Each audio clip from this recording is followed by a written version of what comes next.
ఓం శాంతి.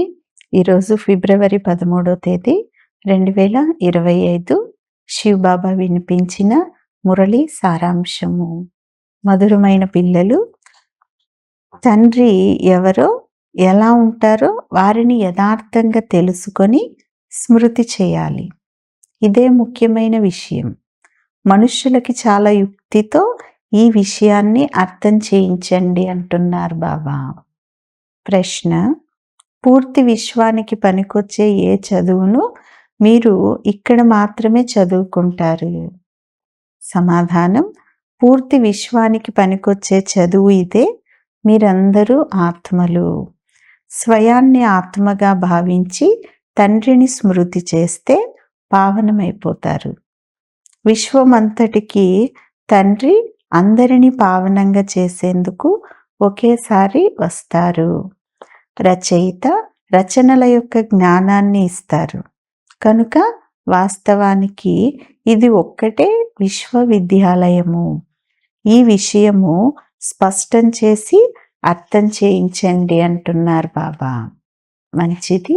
మధురాతి మధురమైన అపురూపమైన పిల్లలకు తల్లి, తండ్రి, బాప్దాదాల యొక్క ప్రియ స్మృతులు మరియు గుడ్ మార్నింగ్. ఆత్మిక తండ్రి ఆత్మిక పిల్లలకు నమస్తే. ఆత్మిక పిల్లలు ఆత్మిక తల్లి తండ్రికి ప్రియ స్మృతులు, గుడ్ మార్నింగ్ మరియు నమస్తే నమస్తే. ధారణ కొరకు ముఖ్యమైన సారం. మొదటి పాయింట్: మాయతో చేసే మల్ల యుద్ధంలో ఓడిపోరాదు. నోటి ద్వారా ఎప్పుడు చెడు వచనాలు వెలువడరాదు.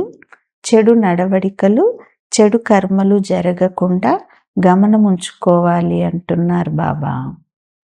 రెండవ పాయింట్: ఫస్ట్ క్లాస్ సుగంధభరిత పుష్పాలుగా తయారవ్వాలి. స్వయం భగవంతుడే మమ్మల్ని చదివిస్తున్నారనే నశ ఉండాలి. తండ్రి స్మృతిలో ఉంటూ సదా హర్షితంగా ఉండాలి. ఎప్పుడూ వాడిపోకూడదు. ఈరోజు వరదానం: ఛాలెంజ్ అంటే సవాలు మరియు ప్రాక్టికల్ యొక్క సమానత ద్వారా స్వయాన్ని పాపాల నుండి సురక్షితంగా ఉంచుకునేవారు విశ్వ సేవాదారి భవ.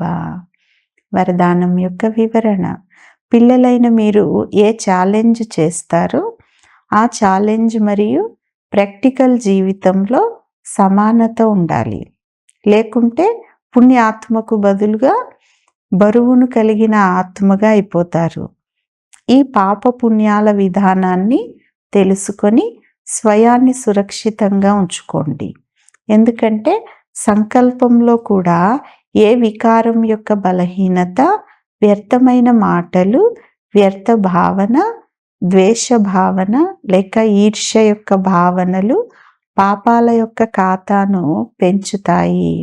అందువలన పుణ్యాత్మ భవ యొక్క వరదానం ద్వారా స్వయాన్ని సురక్షితంగా ఉంచుకొని విశ్వ సేవాదారులుగా అవ్వండి. సంఘటిత రూపంలో ఏకమతము, ఏకరస స్థితిని అనుభవం చేయించండి అంటున్నారు బాబా. స్లోగన్: పవిత్రత యొక్క దీపాన్ని నలువైపులా వెలిగిస్తే తండ్రిని సులభంగా చూడగలరు. మంచిది. ఓం శాంతి.